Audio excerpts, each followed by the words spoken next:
Backtracking on promises to be more transparent. We're taking a live look at the state capitol tonight.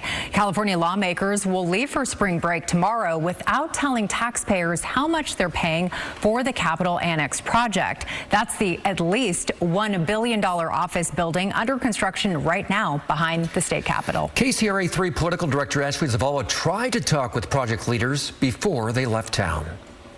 Do you have time to just stop and talk to us about the Capitol Annex project? Capitol Annex project officials. You said earlier that you would be more transparent. Go take a picture. Refusing to stop and talk. The two lawmakers in charge of the project, Assemblymember Blanca Pacheco and State Senator John Laird, breaking their promise to be more transparent, a promise they made in this interview in December. This is the first of what we think will be many. We are available in our offices. We are available in our committee rooms. We are open. We are transparent, and we're here for the public. For years, they have been secretive about the ongoing construction of the new office building for lawmakers and the future governor of California. As we exposed in 2024, non-disclosure agreements are legally forcing thousands of people involved to keep quiet, leaving the public info to only come from these two lawmakers. It's been at least 4 years since project leaders updated taxpayers on the cost. We filed a Legislative Open Records Act request in August for the monthly reports we know lawmakers are getting from the main construction company, Turner, including their estimated cost to finish the building.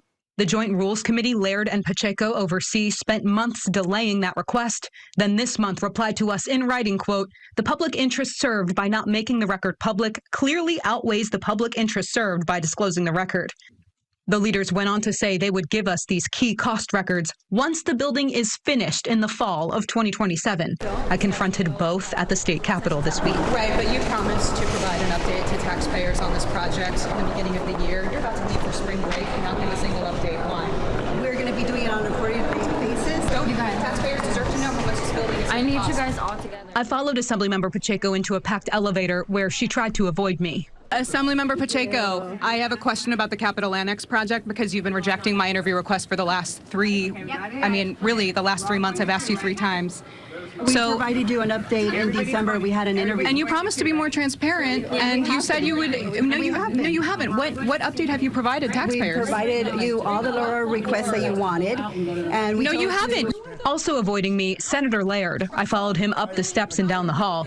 He also leads the state Senate's powerful budget committee.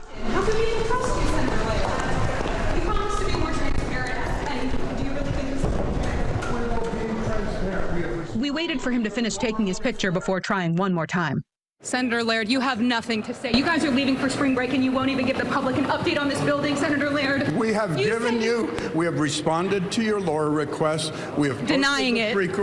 We have. You rejected the main part. No, you did not give me every main thing. You rejected the main part, Senator Laird. You rejected the main part of the lower request, which is the Turner contract and the monthly updates and the forecast on this project. Which have never been given to people until construction is done. We shouldn't have to wait until the end of the construction period or perhaps longer.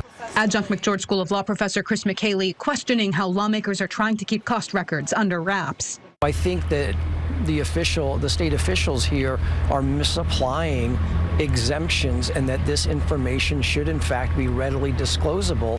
Governor Gavin Newsom will be out of office by the time the building is ready. He's not involved in the project's day-to-day decision-making. At a press conference Wednesday, he told me taxpayers should not have to wait so long for those records. As a taxpayer, I'm taxpayer and governor, and I'm reasonably,